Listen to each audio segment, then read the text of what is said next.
Welcome to PNR Show Season 2, Episode 7, Pliney and the Spidermen.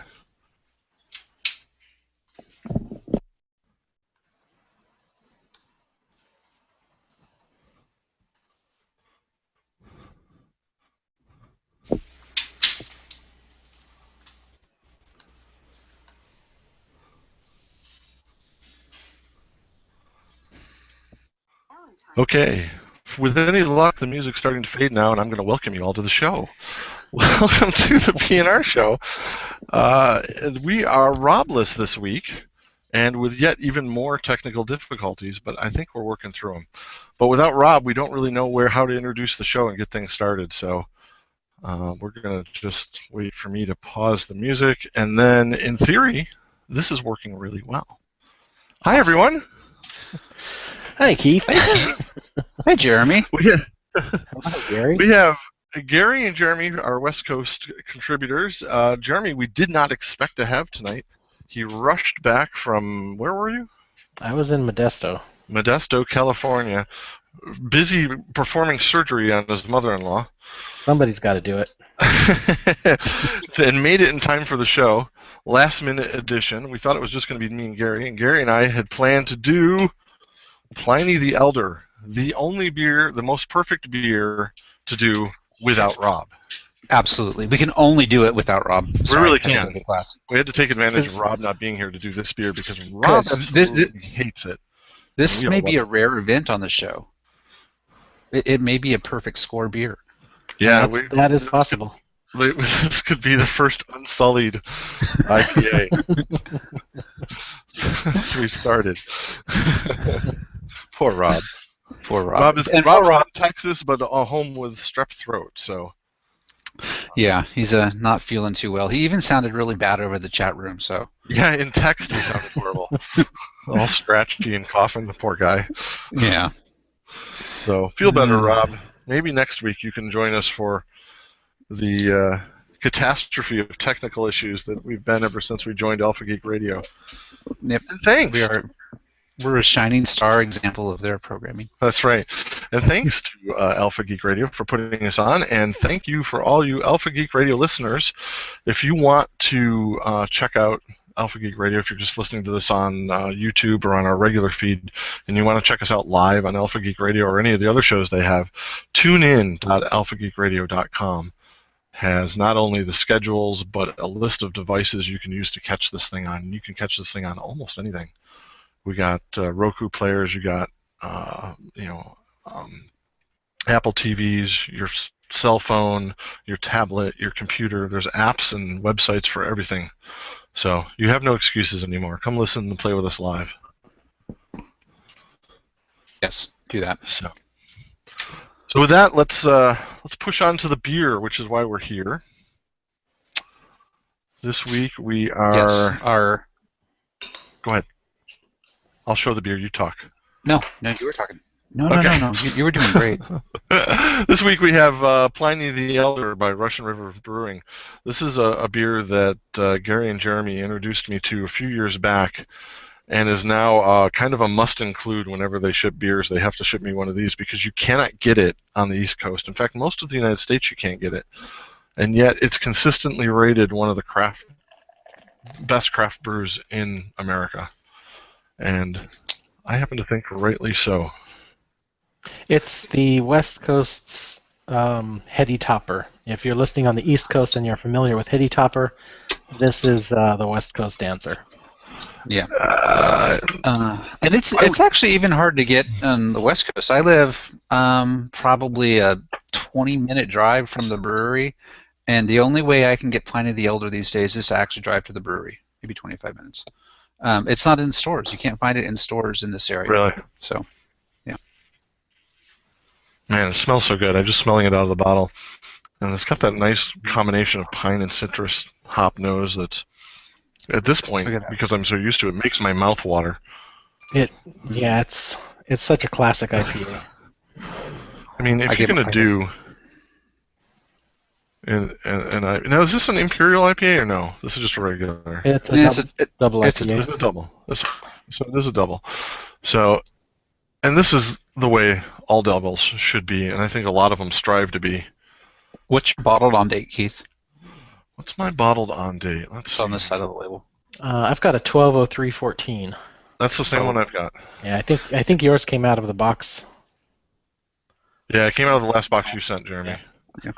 Mine's a 11515, so mine is just under a month old. Yeah, this is probably a little bit stale after 2 months. Yeah, they like you to Doesn't drink smell right right. away.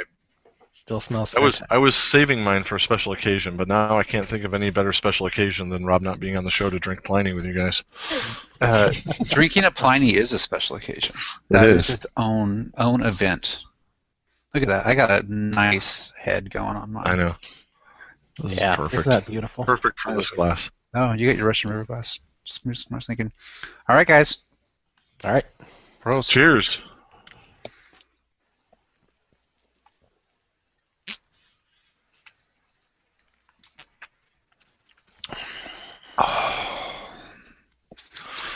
Oh man. Today was kind of a lot of things went wrong day, and when Keith said, let's do Pliney, that like turned everything around.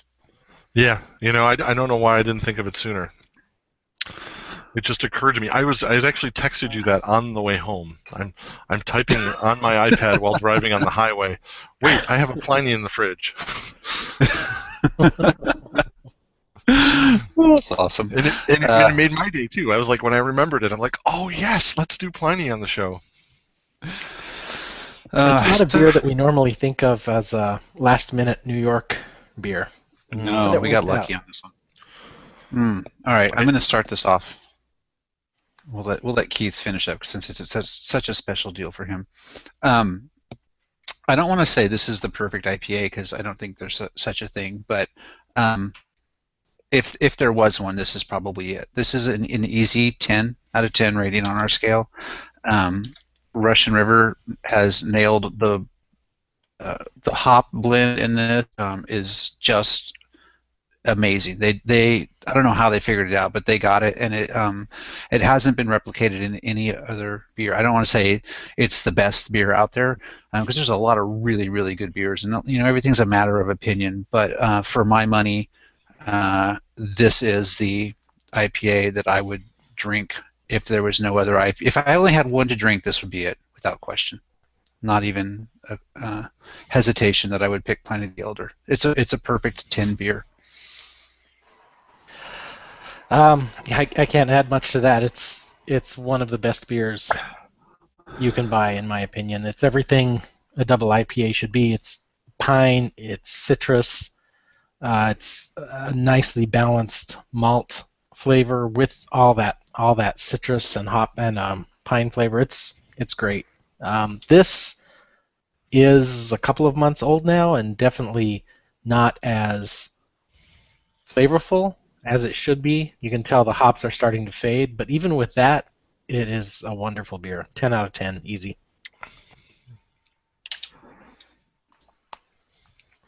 Shame on you for abusing the poor old hops for being a month older than Gary's. I know. That is ridiculous. We need to cherish our older hops.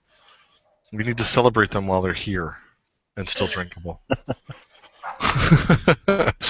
Pliney is really an amazing beer, and I don't know which came first as far as the hop bombs and the doubles and triple IPAs started, but man, Russian River just nailed it with this one. I've never had one of these that balances the citrus hops and the pine hops so well, also balances the amount of hops with the amount of malt so well that the whole thing is just so silky smooth as you drink it, and actually thirst quenching, but still bitter enough to know that you're drinking a double IPA. It's an amazing beer. It's easily a 10. It's easily a 10. I'd rate it higher than a 10 if I could. Yes. So I was right. It scores 11. perfect 10. Our beer goes up to 11. I don't know when this was introduced. It's been around for a while, though. I mean, it is one of it's one of the beers that made double IPA Yeah. so popular. I mean, because it has been around for quite a long time. But it's really not nationally distributed is the hard part. Russian River has a really small facility. They haven't increased their production capacity. They are easily one of the premium brewers on the West Coast. I mean, they're a destination people go to. Pliney the Younger releases right now, and there's people from literally all over the world flying into Sonoma County to drink stand in line for 5 or 6 hours to drink Pliney the Younger. And that doesn't happen to a lot of breweries to get that kind of reputation. Pliney the Younger is really only sold in casks or barrels. They don't bottle. They don't bottle. So it's even harder to find. Occasionally, you'll get lucky in a brew house around here will get their hands on a cask of it or something like that, and it's always a special event.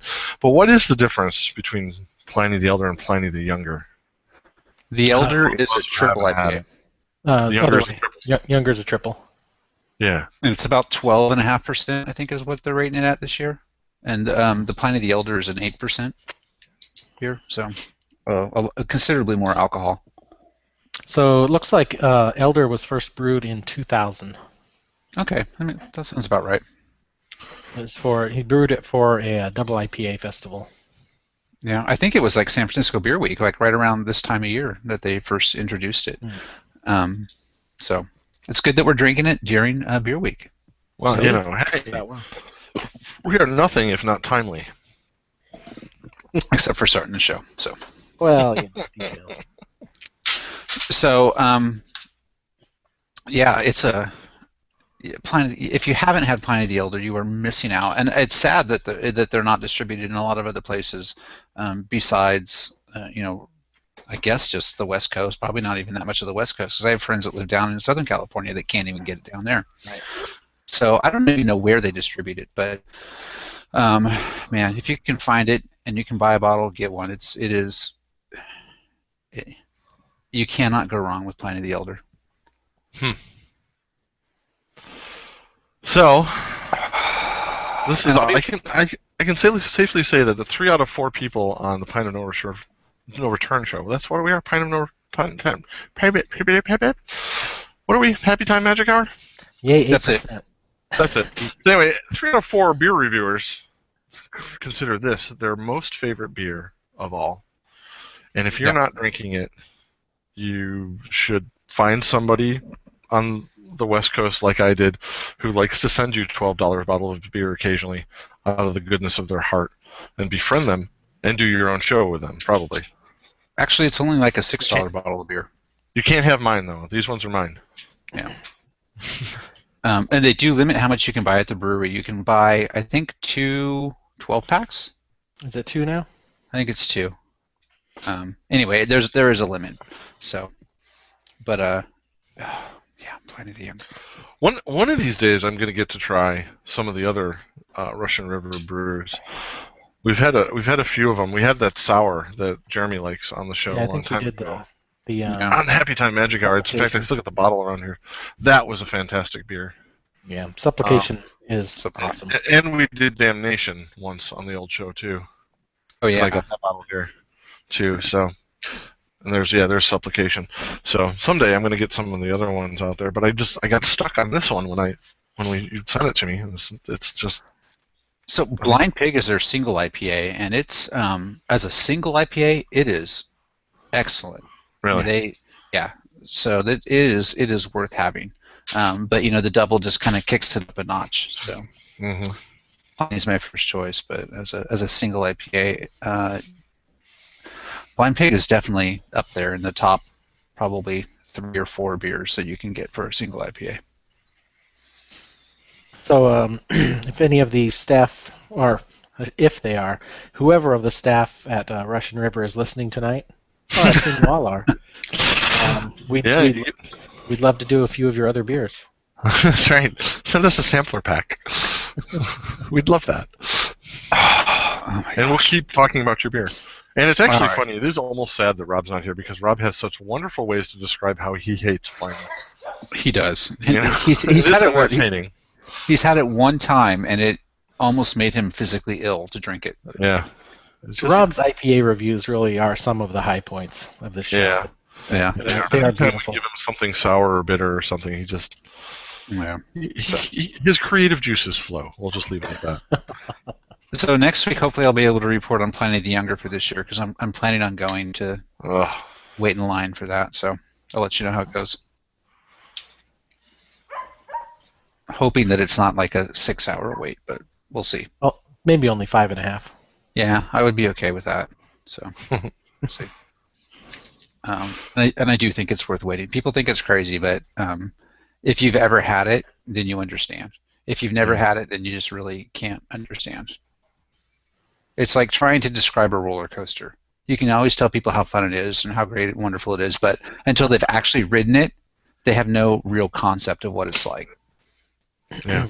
Good analogy. So anyway, moving on to our next section, now that we have a nice little bit of alcohol into us, it's the perfect time to start talking about something else. Yeah, we thought we'd talk. There's some big news that broke this week on Spider-Man. And since we have a habit of talking Marvel and comics and stuff on the show too, thought we'd jump into that a little bit. And let me see if I've got this right. So what happened was Sony has owned the rights to Spider-Man forever, and they've been making Spider-Man movies and Spider-Man reboots, and some of which has been very successful, some of which have not. But Spider-Man is technically part of the Marvel universe, so Marvel's been trying to negotiate to get them back.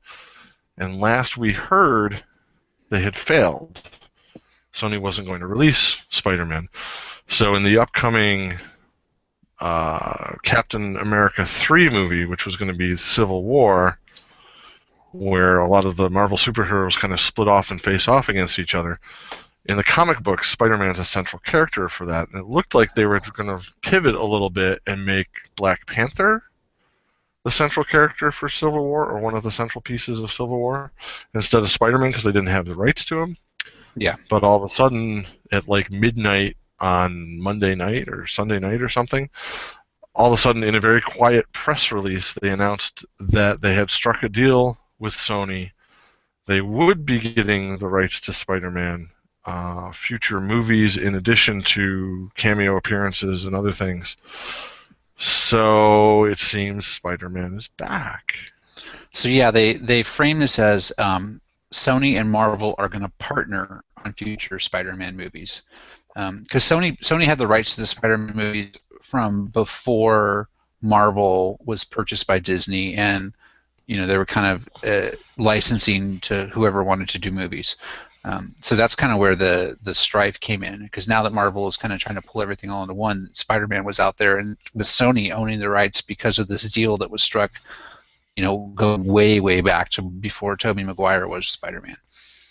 So now they're doing this partnership, which, in my opinion, is a good thing, because the Spider-Man movies they've been good. I've enjoyed them, but they haven't had the success that a character like Spider-Man deserves. And so I think that just getting some of the Marvel producers and maybe writers involved in the Spider-Man movies, even if Sony is the production team, is nothing but good for a Spider-Man franchise. And I think from Marvel's perspective, they had to strike some kind of deal. Just as you mentioned, that the Captain America Civil War movie, they need to have Spider-Man in that movie. Yeah, I think so. But that lets me wonder too. I mean, in theory, they've got that thing mostly written, and now they're going to have to write out a main character, return in Spider-Man, or are they going to do something else? Or just put Spider-Man in to that character. Yeah.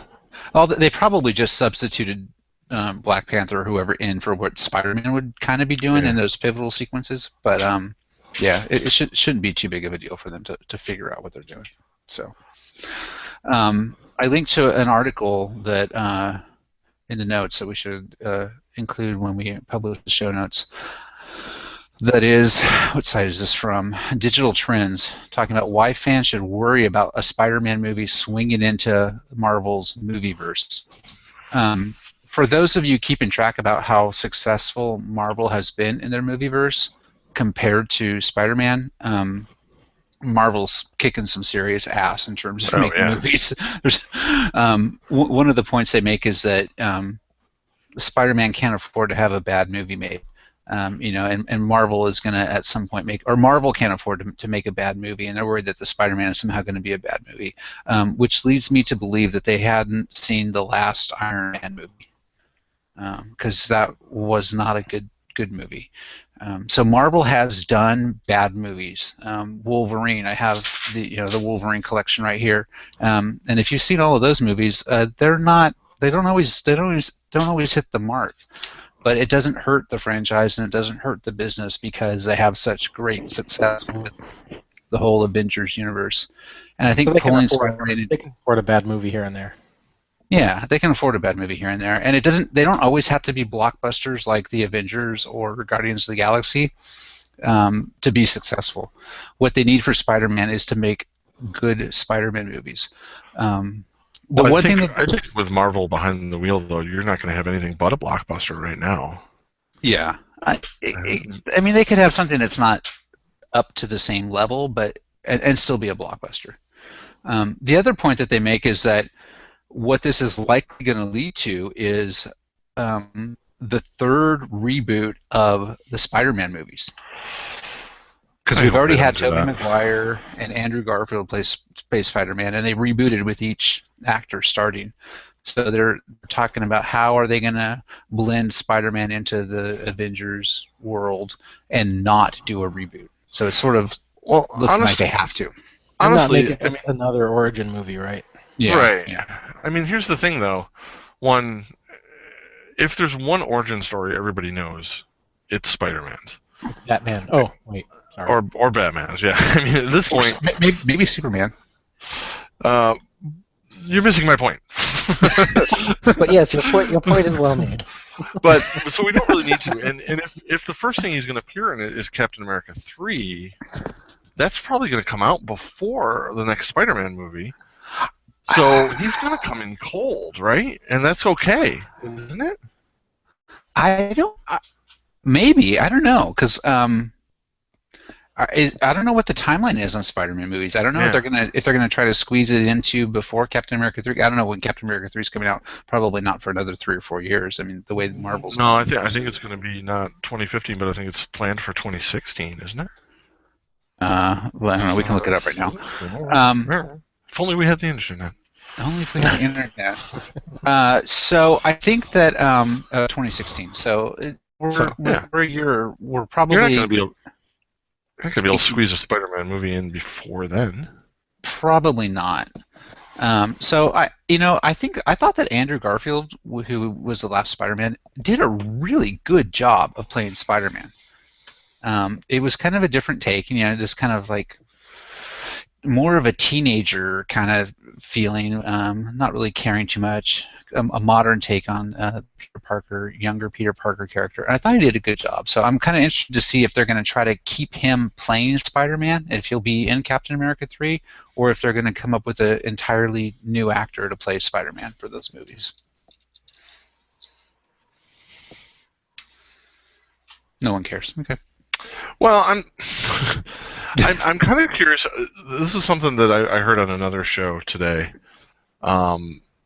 That kind of got me thinking, and how important is the fact that Spider-Man is really Marvel's only teenage superhero? It's not that important. Because he doesn't stay that way forever. I mean, he's a teenager when he starts off as Spider-Man, but obviously that's all we ever get, is we get an origin story, and then we get maybe one story or two stories more, so he maybe hits 20, and then we start over again. So he's always a teenager in the movies. But the movies, in the movies, really aren't geared. The movies are not geared, or they haven't been recently, toward teenagers. These are movies geared toward the adult audience, right? Right. But what is the big popular film style right now? Is all these teen action movies with Hunger Games. And Hunger Games is huge, and The Maze Runner is huge, and Divergent. And 50 Shades of Grey. Oh. Well, those no, Jeremy, no. Am I missing the point again? I think you're missing the point again. We're gonna retitle the show. Jeremy misses the point. Just a tip. The only way to read 50 Shades of Grey is on a Kindle. Then no one actually knows what you're reading if you're sitting in a public space. Hey, thanks for that tip. I just avoid reading it as best I can. Yeah, that's a better call. Spider-Man, he wasn't always really a teenager because Peter Parker, one of the central pieces of him is that he's the photographer, right? The photographer Peter Parker. And the Tobey Maguire Spider-Man seemed to me to be a little older than a teenager. He seemed to be like, more young adult, maybe college age. He did, but they showed him walking through high schools. Yeah. Getting out of class. Well, maybe so first I mean, one, but not by the time he you're got right. those. They possibly miscast him a little bit, so he appeared older, but he was supposed to be like senior year of high school. I don't know.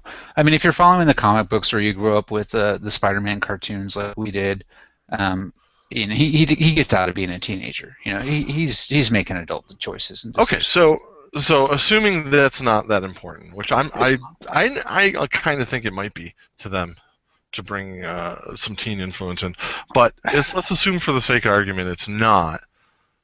Could you then do Spider-Man, Peter Parker, college professor, high school professor, career man, whatever career that takes, and then keep the same timeline that Sony started with one of them, whichever one they want.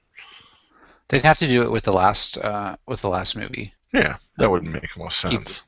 It would make sense, and timelines aren't that important. It's more, and this article points this out. No, but it's a way to get out of having to do an origin story. Yeah, I don't think they may do another origin story, but they're going to do it after Captain America 3.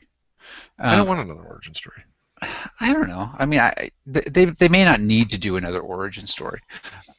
One thing that they do bring up is that the Spider-Man and Peter Parker that we've seen to date has grown up in a universe that does not have superheroes.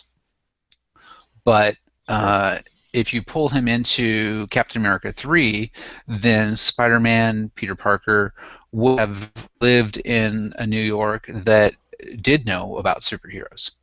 So you have that context that's going to be totally different. And my guess is they completely ignore that. Because they completely ignore all the other characters in Captain America, the individual movies, at least the first ones. They ignore the fact that Iron Man and the Hulk and these other characters exist, and they just do a movie about whoever the main focus is, Thor, Captain America, Iron, whoever it is. They ignore all the other characters completely when they do those movies. So my guess is that they will just ignore the fact that they've had these other Spider-Man movies and kind of just make the assumption that, oh, Spider-Man's always been around, and now we're going to have the Civil War plot. Yeah, I think for Civil War, that's the way they have to do it. Yeah. And then once they're in cold, well, why do we need to go back and do an origin story? Yeah, let's just keep going forward. Let's just go. Yeah, absolutely. And I'm looking at my Wolverine thing again, and they went back and did an origin story for that, and they probably should not have done that. Yeah. So. Yeah. Well, who owns? Well, that's not a Marvel property either. Oh yeah, it is. Well, I know it's supposed to be, but isn't someone else do that one? By Fox, actually. Yeah, it's a Fox. 20th Century Fox is doing the X-Men. It's a Fox movie property. Yeah. So they haven't got that back in the fold yet either. Yeah, and I don't know. There's probably not as much of a need to pull X-Men into the Marvel fold as there was Spider-Man, because Spider-Man is critical to some of the storylines that they want to explore in movies based on comic books. Right. Yeah, I agree. I think it's nice to have Spider-Man back in the Marvel stuff. I am not a fan of rehashing stuff, so I'm very much an anti-origin story for Spider-Man, especially if it's going to be Peter Parker. Now the other thing is does Spider-Man have to be Peter Parker? Yes. There are Spider-Man storylines where, and I say Spider-Man like he's an old Jew, the Spider-Man. But there are Spider-Man storylines where he's not Peter Parker, where it's been passed on somehow. I'm not totally familiar with the comics, so I don't know, but I've kind of overheard this. I don't know. No? Yes? No? Maybe. I think they need to keep it as Peter Parker for now. Maybe down the road they can explore moving it on from Peter Parker, but I think some of that baggage of Peter Parker and whether or not he has a secret identity as Spider-Man, or actually Spider-Man is, we don't know who he is, and the drama that you have with Peter Parker and the girlfriend, Emma Stone's character, whose name is escaping me because of the Pliney. We'll call her that Pliny. yeah. That storyline where the dad says you got to stay away from her to protect her, and him deciding how secret he needs to be, and he's worried about the people around him getting hurt and all those kinds of things. I think that storyline is crucial to the Civil War storyline. So I think that Peter Parker has to be Spider-Man in order for Civil War to really have a leg to stand on. I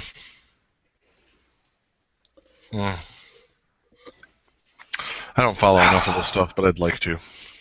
Someday I'm going to be like laid up or something, and I'm going to read all the comics and watch all the movies and get totally caught up on this and be an expert. Yeah, someday. But not today. Is it me, or can you not go to a Spider-Man movie and just hope that you hear that old cartoon Spider-Man theme? Yes. It's like, why? Yeah. Why not use it? Yeah. I think they did incorporate that into one of the movies, but I can't remember now. So. It was, I think, in the first one. Yeah, they kind of made it like a passing joke reference. Right. To it. It was like a background music scene at one point when they were when he was swinging by a newspaper. Yeah. Newsstand on the streets of New York. Yeah. Or something. It was like a nod. I can't remember the guy's name, but he's been in all of the Avengers movies and Avenger character movies. He was one of the original writers of the Marvel comics from way back, and I mean he's an elderly man now, old guy now, but he's always has this really short cameo bit role in all the movies. I think that they dropped him into Agent Carter last week too. Oh, really? Yeah. I haven't started Agent Carter yet. Oh, it's really good. So I hear it's really good. I thought that was a nice touch to have him in there, and if you didn't know that guy, I can't remember. I should remember his name, but I can't. If you didn't know that they were doing that in the movies, you might not have noticed it in the TV show. But it was kind of cool that they pulled him in. At least I'm pretty sure it was him. I'm not 100%, but I'm pretty sure. So I thought that was cool. So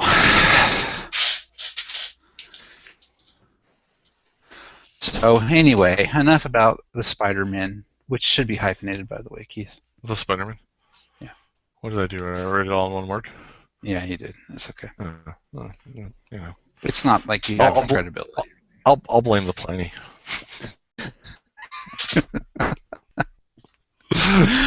So moving right along, our next segment on the show, we're going to just leave it to one topic tonight because Rob's not here to lead us, and things are always smoother and more amusing when Rob is here. We're going to move to our Hack Pint segment, which is our picks of the week, where we each find something, a book, a movie, an app, a TV show, something like that we've been enjoying and has been consuming our time, or that we find useful. And we talk about that. Yep. And it can be anything. It can be anything from a store we went to stuff. So we have no rules here. So if it's just something we like or something we really hate, we have done the anti-pick too. The only rule is that Keith never tells us ahead of time what he's going to do. That's not true. I told you once, and you all mocked me, so I'm never doing it again. You have to have an exception to the rule, so you've had your exception. And it makes it a rule. Yeah. I am the exception. You are the exception. So Jeremy wants to talk about an iOS app. So I'm talking about Detour. You can see it at detour.com, and the concept of Detour is that it is an audio tour for walking. So you plug your headphones in, you start walking, and it will tell you about the place and around, what you're seeing and what to look for, and it will guide you. It uses the GPS on your device, so you don't have to worry about pushing buttons to say, okay, I'm here now, play more. it knows when you have arrived, and it will start telling you about the place and guide you where to go next, and it knows when you get there. So it keeps up with you. It also is produced by people that have a background in radio, public radio, and let's see if I can find some of these people. People that worked NPR's Planet Money, for example. So these are people that know how to do radio shows and know how to do the audio.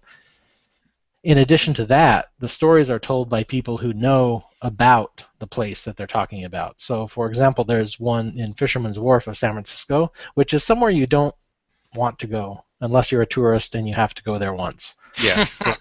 If you've never been to San Francisco, don't go to Fisherman's Wharf. But you're going to anyway. Yeah. Because everybody does, and it's just it's like every other tourist trap in every other city on the planet. But the Fisherman's Wharf detour is told by people who work as fishermen, as commercial fishermen, which was what Fisherman's Wharf was once originally.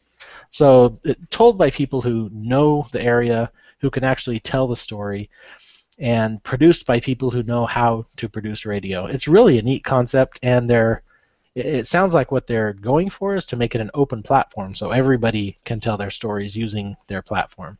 I'd recommend checking it out. Unfortunately, the detours currently are all in San Francisco, so you may have to wait until it reaches your city. But I was about to download it when I saw that. I was like, oh, everything's in San Francisco, and specifically everything's right around the bay. Well, you can fix that, Keith. I can, yes.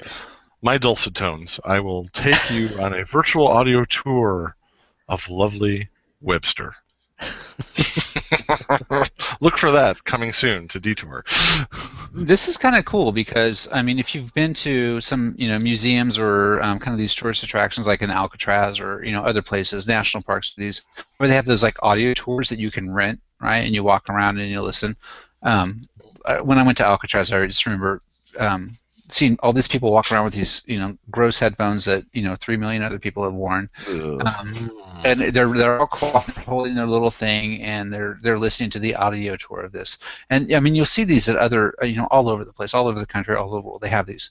So this sounds like a really cool idea because you don't actually have to use that. You can use your own phone to do your own tour of a place.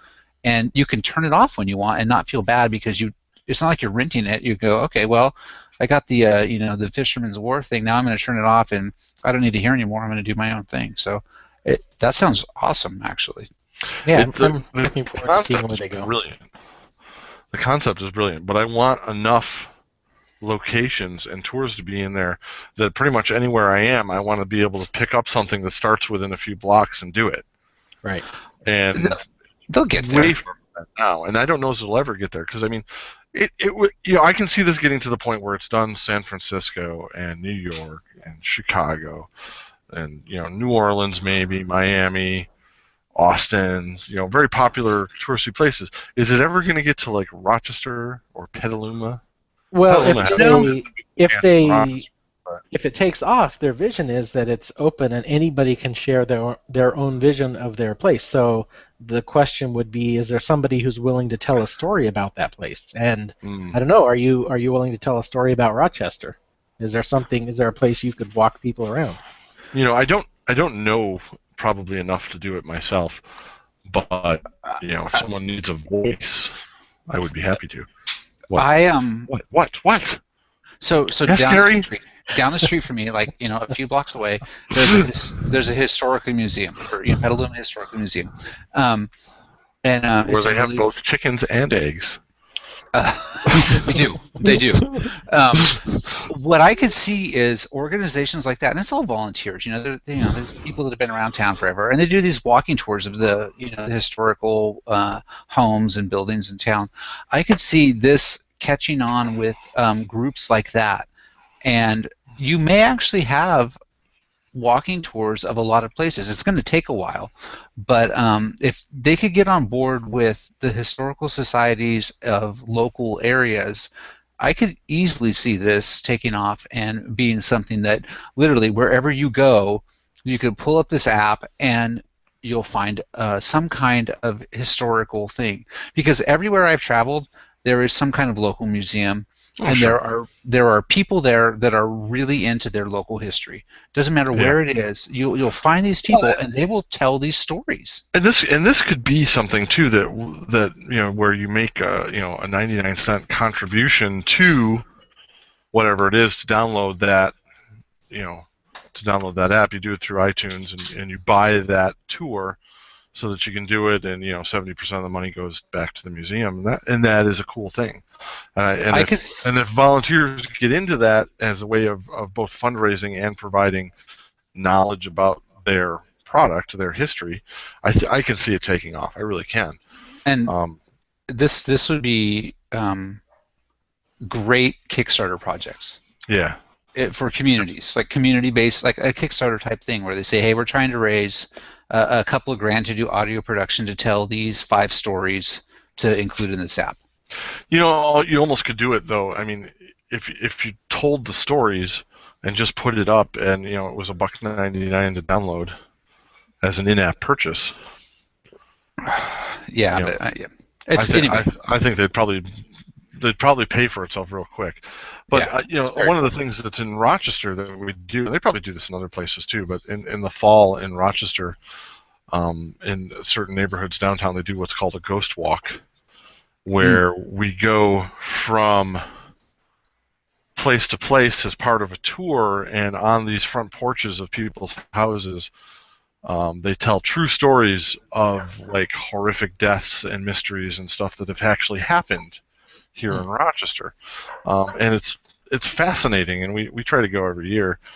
We haven't made it in a few, but it's still been a great fun event, and you end up back at this real old church, and they give you cider and donuts before you go, so you can warm up, and we always bring a flask or two anyway, and it's a very happy event. But to do the same thing and make it location aware, so that you've got maybe background music and you've got effects along the way. And stuff. It would be really neat. It would add another level to it, I think. So that would be kind of cool. Gary has the talking stick. I'm sorry, Gary. Gary has the talking stick. That was that was a long time ago. Yeah, that was a long I just read it. So you're fulfilling Rob's role now of not paying attention. Yes, I'm not reading the chat. I'm not reading what's going on. That's a good pick, Jeremy. I want to get Petaluma into that app. I'd like to see more of it. I'm disappointed that I can't do it yet. So that's my problem with the pick. So, but let's see where it is in a year, and I might be impressed. Well, send them a tweet, see what they say. Yeah. Maybe you could be their man in Rochester. I don't want to be their man in Rochester. I really don't. But I want to enjoy their product in Rochester. That's what I want to do. And Niagara Falls, near Chameau, New York, where my cottage is, and stuff like that. I think that would be awesome. All right, I'm going to talk about. We'll let Keith go last, since he still has to decide what his pick is going to be. I know what it is. I am going to talk about an iOS game that actually was this Paul in the chat room that told us about this, or I don't remember where I heard of it, but it's addictive. It was in the Pine of No Return chat room that I heard about it, and I can't remember exactly who it was that posted about it, and I should, but it was a long time ago. So forgive me for my 8% beer. It's called 1010, the number 10 and the number 10. So like it actually looks like 1010, and it's essentially it's like a puzzle game that looks a lot like Tetris, where they give you different sized. It's a 10 by 10 grid of squares, and they give you different shapes of blocks to put in there. So you might have a 1 high, 5 long block in, and the goal is to keep going as long as you can, to keep placing blocks until you can't place any more. And as you fill a row across, it removes the blocks from that row to give you more space to do things. So it's kind of like a new twist on Tetris. And if you're someone who's like our age, and they're, I don't know, probably older than 35, Tetris was a huge. We're almost to the point where we can say we're all older than 40, Gary. Yeah, we're almost to the point. But there are people young. Yeah. there were people younger than us that still played Tetris. So, I guess. yeah. So it's cool. It's a free iOS game. They must have some kind of they do have ads. They have a paid version that removes the ads, which I did on my iPad, and I'm very upset it did not automatically transfer to my iPhone. Oh, that's a bummer. So now I won't play it on my iPhone. I refuse. But it's cool. It's a fun game. It's a nice you have a few minutes here and there to play it. It's not one of those epic games that you have to keep playing. Like Tetris, once you get into it, you kind of had to keep going because these blocks would keep falling. Yeah. This one, you can play for a couple minutes and not be done, turn the game off, come back, a couple hours later, pull it back up and keep going. So it's good for that.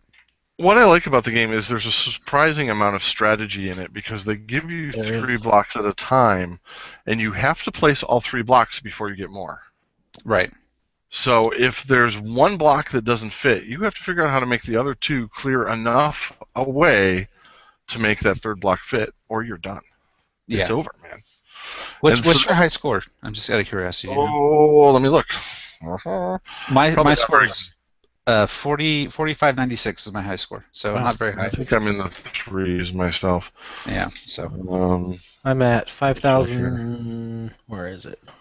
52.77. Oh, so I'm not doing too bad. Jeremy is my gauge of how well I am at games because he has much more time to play because he takes public transit to work. So if I'm kind of keeping pace with Jeremy, or at least kind of within a certain percentage range of him, I feel like I'm doing very well with any game. Yeah, I'm still about half of what you are. So, but I haven't played a whole lot. I get drawn away from that one. But what I do like is in my job I have time to play things between phone calls, and that's one that I can stop without worrying about. Like you said, it'll just wait for you. Yeah. There's no time limit. There's no pressure. Take all the time you want to finish your play and then move on. So, yep. It's a good one. Entertaining. Yeah. It's kind of like I kind of vision it as the overhead view of Tetris. Yeah. Oh, yeah. That's before a good way. We used to play it from the front. This is now the top view. That if Tetris was 3D, it would give you a full square of dropping stuff in the tube. Or kind of like Tetris on a checkerboard or chessboard. Yeah, exactly. Yeah. It's neat. It's hard to explain, but as soon as you play it once, you're like, oh yeah, that's kind of what it's like. Yeah, and you will be hooked. So we warned you. Don't sue us. Yeah. Well, it's still not desert golfing, so you don't have anything to worry about. God, I was doing so good, and then I had like a 30 on a hole, and it just screwed me up. So. Yeah. Anyway. The thing is, there's so many holes though that you can recover from it. It takes time, but you can recover from that really bad hole. I think I'm still below 3, so I feel pretty good. You're doing really good then. So, all right. And Crossy Road is getting increasingly addictive too. Oh, yeah. I'm kind of rediscovering an old app today, and this just came up to me today. Somebody had posted something on Twitter, and it was a Vine, and I really wanted to watch it for some reason, and so I realized on my phone, since I've upgraded my phone and then replaced it once because I broke the screen, I never put Vine back on.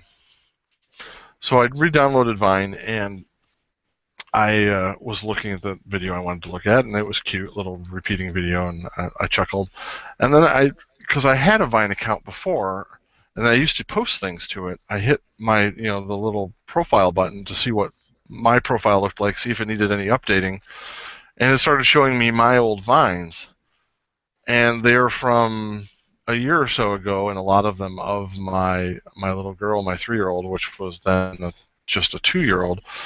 And it just like took me down this little memory lane of things, because I don't know, I forget sometimes in life to stop and take pictures of stuff, unless I'm testing out a new camera app or a new video app or something, and then I do a bunch with the kids. But it was kind of this neat little thing that Vine still had them all, and it was this neat little mini trip down memory lane for these little videos, these little 9-second or 10-second or whatever they are videos. So I'm back into it again. I'm totally hooked, and I'm going to start posting more pics of my children and my dogs, and probably myself on Vine again. I'm watching D2 play with trucks. Yeah, and that's from a year ago, dude. And I look at her now, and I'm going, oh my God, how much have you changed? So it's this interesting thing. It's like going over to your in-laws' house and them getting out the slide projector, except it's not a 3-hour production. Vine, if you can do that in Vine in just minutes. So, and I think that's a very good thing. So Yeah. it's inspired me to go back and start recording more because assuming Vine sticks around for a while, it's a good place to keep these memories. I don't have to worry about them disappearing because all those videos have gone off my phone, but they're still there on Vine. So that's cool. And I need to do more of that. So expect more silly videos from at Wolfman K on Twitter showing up on Vine. I like the one where she kicks your phone when she's swinging. That's a good Yes, that's a good one. Yep. Yep. Totally distracted now, and we're doing a show, right? So my pick is an old app called Vine. You should all check it out. There's lots of good little small videos on there from other people too. There's a lot of junk on there too. So choose the people you're going to follow carefully. Yeah. But if you've got a small group of friends you follow on there, it's awesome. Yeah. I'm sad because my beer's empty. I know, my beer's empty. The show's over. You had another one to pour? I had 2 left in the refrigerator, and that's it. Oh, at least you're storing them. You're storing them cold. Keith probably had his out in the garage where they froze. No, actually, that's something interesting. I've noticed I have a 3-tiered storage system in my garage. And, sort of like the 3-tier distribution system for beer. It is. Yeah. I store things on the concrete floor, which this time of year means they instantly freeze. I'm sorry. It's currently we're going through another cold snap and a winter blizzard. In fact, the wind's blowing outside now. You probably can't hear it, but I can hear it kind of in the background. It's going to be supposed to be at the bus stop tomorrow morning. It's the kids are hoping for minus 25 in the wind chill. Because minus 24 means they go to school. Minus 25 means they stay home. So that's the big pull around the house now. Is everybody's pulling for minus 25 on a Friday snow day. Wow. It seems likely. Yeah, it seems likely that my kid will be home tomorrow. So regardless, I'm going to work. But anyway, do it. That's enough. Even in a garage that's protected and the door's closed and it's reasonably insulated, that's enough on the ground to freeze just anything. My regular beer goes in a tub, like a laundry tub type thing, and that doesn't freeze unless it gets this cold, and then that stuff will start to freeze. But there's the top shelf, and that's where I keep all the show beers. That's right. We are only top shelf beers. My friends know not to reach up to the top shelf without asking me. They know they can get anything they want from the tub or the floor, but they can't reach the top shelf without asking me. And the top shelf, either one because it's higher in the garage up against the insulation, or I do have a Roku player up there and an LCD TV that shows weather most of the time, but I can also play things in the garage when I want to. Generates just enough heat that stuff doesn't freeze ever. So that's good. That's where I pulled this line from. That's where I pulled the. I was going to say, you don't have earthquakes to worry about. Am I in mute? No. Okay. No, you don't have earthquakes to worry about those beers falling down. No, they don't seem to fall. It would be only my own construction practices that knock those down, which is unfortunately likely, but not this time of year. So, anyway, that's my beer storage story for Western New York. I'm glad that you stored Pliney at a proper temperature and didn't let it freeze. Pliney came in, and the black butte came in and got put in the fridge tonight so that everything would be properly chilled in case we went back the other way. That's another good one. So yeah. So all right, I'm gonna play the music now. For those of you paying attention on the video, which I'm told is working now, and at home, we can't hear the audio. So if there's a dramatic pause at the end or something, we don't time it right. Sorry, but here we go. There it goes. So in theory now, the closing music is playing, and we'd like to thank again the Poxy Boggarts for letting us use their beautiful theme song, especially Stu Venable who wrote it, and and we'd just like to say that hopefully next week, those of you on Alpha Geek Radio will see all four of us and hear all four of us for the first time ever on live internet radio. In the meantime, we'll see you next Thursday about the same time. Up next, I think, is Closet Geek or some such like that. But you should stay on the station and listen to it. And now I'm playing different music, so I'm going to stop that. So, good night, everyone.